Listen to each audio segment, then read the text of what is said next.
This is Stars and Scopes with your friend Uma, updated every new and full moon with guidance based on planetary transits in the current sky and extra support from tarot.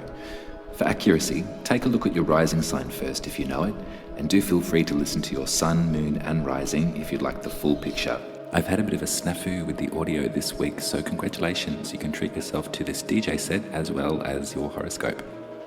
All music that I'm using I found over at the freemusicarchive.org, so do check them out if you're looking for some high quality Creative Commons licensed music.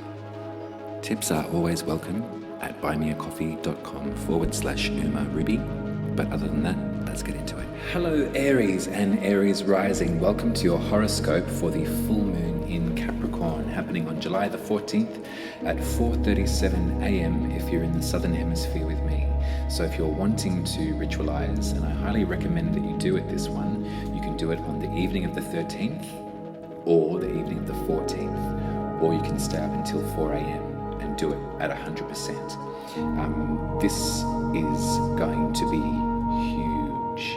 Now, I know that I've said that before, but I keep on doing my research, and I keep on looking ahead and going, oh gosh, there's more stuff to deal with.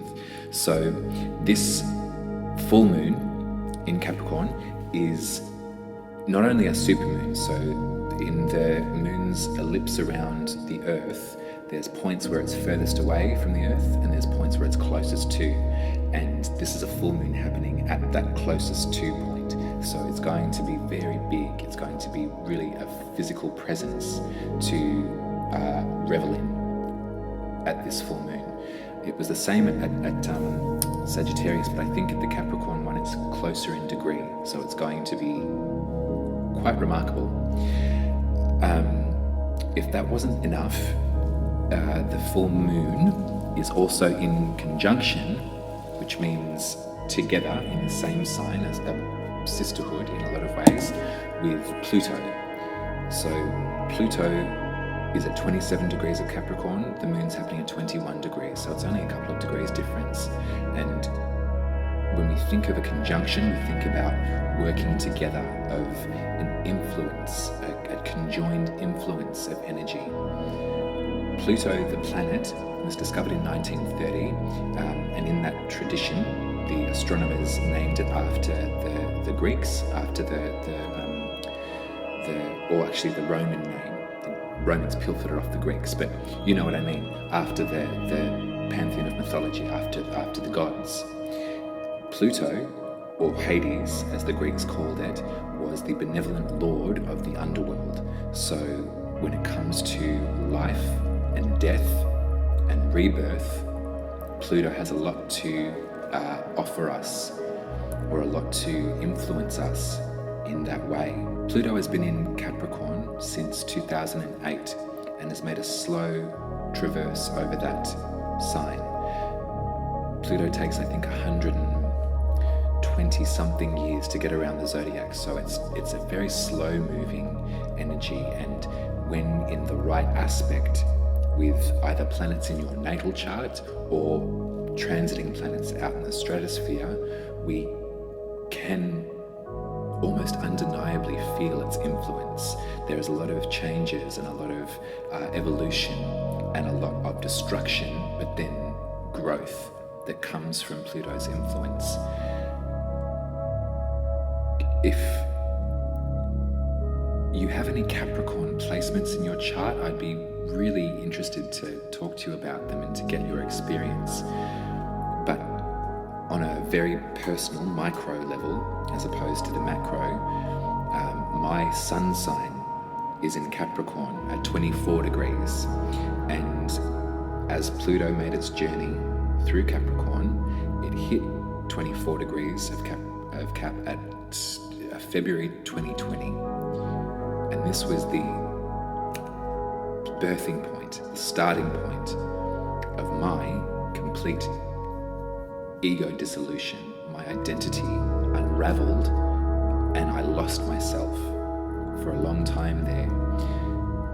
It began in February 2020 and it continued as Pluto retrograded and came back and retrograded and came back over the 24-degree period. And when I wasn't aware of this, before I had the language for it, I was terrified. I was losing myself. Everything that I thought that I was falling away. And I was yet to experience the regrowth, but it was a liminal space of almost being lost in outer space, and I didn't know who I was. It took a lot of help from therapy and from a lot of different healers that I went to for guidance to discover that this transit had occurred over my sun sign. The sun is our identity. So if you're a Aries sun, you may have experienced something similar, because Pluto would have been squaring your sun sign at some point, which is a conjunction is one thing, a square is another. So there would have been a niggling experience for you, a jabbing into your identity. If you're an Aries rising, that would be on a soul level, so your internal mechanisms would have been catapulted into somewhere else. The reason I bring it up is because Pluto is so slow moving, not everybody will experience a Pluto transit in their lifetime. And so when it comes to Pluto sometimes representing a dark night of the soul is one way to look at it, one way to describe it. It is maybe an offer for you to learn from this experience and to reground and to really find that rebirth after the destruction. So if there has been in your experience, Aries, moments of or a moment of pressure or tension with your identity, of thinking that you were someone and then that being pressurized into a different area, or that being difficult to grasp anymore, then I feel you. I'm very interested, and I would encourage you to send me an email if you do have lots of cardinal sign placements, if you've got Capricorn or Cancer or Aries or Libra. In terms of this Pluto transit, it would be very interesting to me to unpick and to study where these occurrences happen. Some people have a Pluto transit and their response to it differs from individual to individual. Sometimes it's a revelation, sometimes it's an understanding. For me it was eventually, but it took some time. So let's have a look at where this is in the astrology for you. So Aries rising, Capricorn rules your 10th house, which is your career and your most public face. So for Pluto to be in there right now, in conjunction with this full moon, I would suggest that you are being urged to shed something about your vocation, or something about your perception of what it is that you're here for, what it is that you do for a living, how you contribute and how you work from a place of service. What is there that needs to be let go of? Because the moon is really encouraging you to do so. I'd suspect that this full moon would be, if you only ritualize one in the whole year, or the whole decade probably, this would be the full moon to shed your clothes and to get out underneath the light of this moon and to howl at it like the wolf that you are, because there is so much power attached to this one, and there's so much encouragement to let go of what we can't hang on to anymore. I'm getting a bit intense, but I can't wait to see what happens with this one, because it is going to be quite profound. I can really feel it. I really know it to be true. So the tarot for where the moon and the sun are, the moon is at 21 degrees in Capricorn. That is the Four of Pentacles, which is the card of control. It is a card that talks about hanging on to, in a material sense, what it is that we have, and not letting go of control and not relinquishing any assets or any sense of grounding.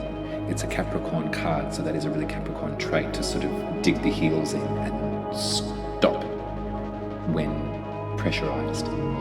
So this card, in relationship with the energy of the full moon, is a big offering to let go, to really let go and think about 10th house, think about your career, your almost public self, how you're perceived by other people, is another way to put it.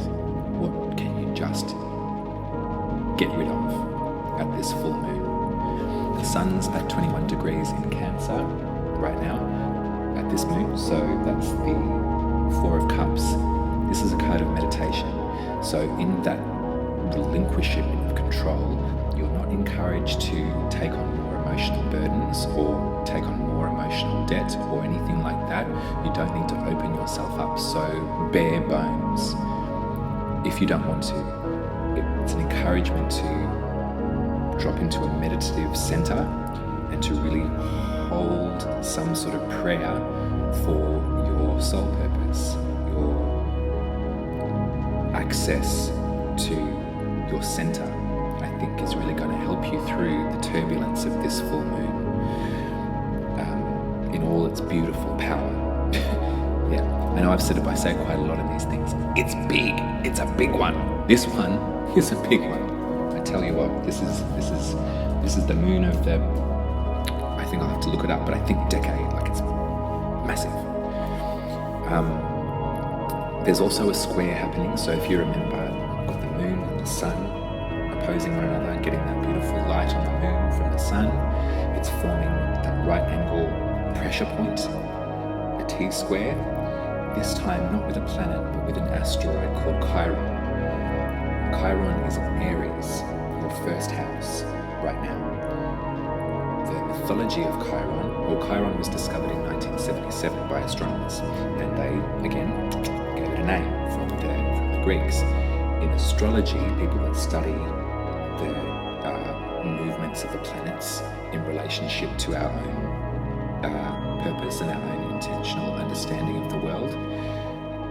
Chiron, the myth, was a centaur. Chiron was a sage and a herbalist. Centaurs of the time were quite decadent and animalistic and quite drunk and lived for pleasure. Chiron, on the other hand, was a son of the gods, and so used their long life term to learn and to heal other people or other beings, and to create with what Gaia was giving them in terms of finding the recipes with the herbs and the soothing possibilities of the world. Chiron was attacked by macho buffet Hercules with a poison arrow and should have died, but because of their immortality they couldn't. They were in a constant state of pain and they couldn't heal themselves. Try as they might, they couldn't heal this wound, and they pleaded to the gods, please let me go, I'm in so much pain. And eventually they acquiesced, and so Chiron was set free into the spirit world, and then the constellation of Sagittarius was implanted in our universe to commemorate them, sort of like a memorial for Chiron is Sagittarius. If you think about Sagittarius and their traits, their sort of eagerness to learn and to teach and to travel and to move ahead and expand the mind, they're all beautiful traits that can be related back to Chiron. That's the macro. When we draw it back into our astrological micro experience, where the asteroid Chiron is, particularly in our birth chart, it can really highlight where our pain points are. In a general sense, where Chiron is right now is going to emphasize where the collective pain might be. For you, Aries, this is in your first house, so the Aries Chiron wound is that of the self. It's that of the very essence of who you are. There's something almost as if it's very deep, and you can see it in other people, and you can heal them, and you provide for them. And I think, and that's a beautiful Aries trait too, there's a real care about how you operate and how you move through the world and how you recognize pain in other people. Very difficult to translate that soothing nature that you have into yourself, particularly if the wounds are buried so deep. So it's a double header, this full moon. Maybe this meditation space might be a beautiful moment for you to assess where those inner wounds might lay for you, and how we can best explore them we can't let them go because it's a life's work to work on these wounds, but we can definitely shed some light on them and invite ourselves to a space of regeneration with this full moon Pluto conjunction. So 10th house, first house, public self, how you're perceived and how you are internally operating. What is your essence and your core? So that's the astrology. I'm going to pull you some tarot real quick for some, the Empress in reverse. Interesting. I'm going to publish this, I think, a week before the full moon, so do watch it then, but also come back to this maybe at the full moon. Watch it again, and you can see if this little spread, there might be some messages here for you that can help, or just go to further explain. Strength. 7 of Pentacles.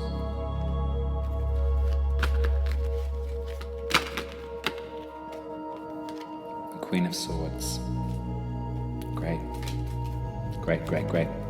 Okay, I am sensing a imbalance of power here, Aries. I am sensing that you're at a loss.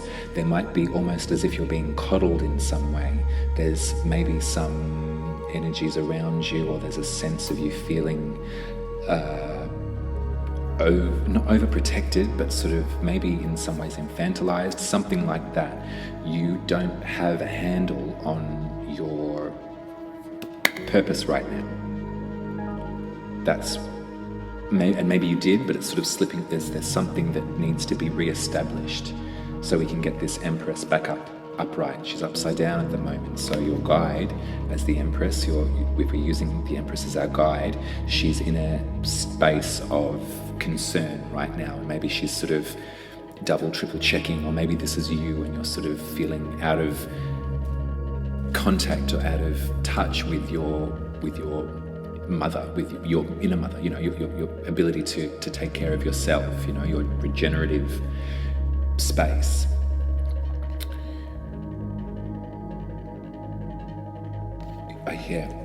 You're so strong, Aries. That's just so obvious to me. You've really been through quite a lot in this last bit of time, and it's been really difficult for you, and you're working on it. You're really working on it. It might feel at the moment like there's nothing more to be done, like you've sort of laid everything down and you've been working so hard in this particular direction that you're not seeing the results just yet. I would encourage you, this is an external energy I feel, this Queen of Swords right here, I don't know if you can see. She's someone around you in your periphery. She's someone that she's going to cut the crap. You can't pull wool over her eyes. She's going to really tell you from her perspective what she perceives to be the truth because you're asking for it. You want to know. So if there's guidance that you need right now, you've really gone through it, Aries, and I really respect and admire and love you so much for everything that you have come up against and everything that you have moved through. When it comes to the career and the public face, we've got to let go of disappointment, and we've got to let go of potentially, some outer criticism as well. This could be a maternal figure, or this could be somebody that you rely on for support and love that has been critical of your 10th house, of your public perception. Maybe they've not been as supportive or not had the ability to support you in ways that you would have liked. There's a road that you want to go down, or there's something that you want to express or be known for that is meeting some friction right now and some judgment, some criticism. So let's move away from that, but let's find this Queen of Swords, because she'll let you know, and she loves you. Remember, the Queen of Swords always works from love, but she works from the truth, and there's no getting around her. There's no sugarcoating with this Queen. She's not going to pat your head and make you feel better. She's going to tell you what she sees, and tell you how it is, and give you the advice that you asked for. So take it. My sands went out. Sorry, Aries, that got pretty intense. That's what happens when you channel from spirit sometimes. She just pours out of you. Anyway, that's your reading for the full moon in Capricorn, Aries. So best of luck with it. Good luck. I love you very much. 10th house, first house, the self, the public perception. What can you let go of? Let you do stuff that you don't need. Pluto's there to help you. Pluto's there to help you rebirth. All of those things. I've got tingles. This was a good one. All the very best, Aries. I'm going to leave you here. You can head to umaruby.com if you'd like to book a birth chart reading. I'd be so happy to read your chart for you. We can explore pretty much anything that you wanted to have a look at. There's an asteroid or a planet for everything, it seems. And the transits inform, and the tarot informs, and the more that I am spiraling down into this abyss, the happier I am. I couldn't be happier. I love to learn about this, and it seems to be really working for me. So if you need help with your natal chart, I'd be thrilled to read it for you. Also, if you wanted to head to buymeacoffee.com/umaruby, you can tip me for my trouble, or my Rose McGowan outfit that I'm wearing today. All the very best with it. I'll be there with you at the full moon, don't you worry. I'll be naked as Jaybird out there screaming my life away. I can't wait. Until I speak to you in 2 weeks for the new moon in Leo, I'm sending you love on this full moon, and that's it. I'll speak to you later. Ta-da.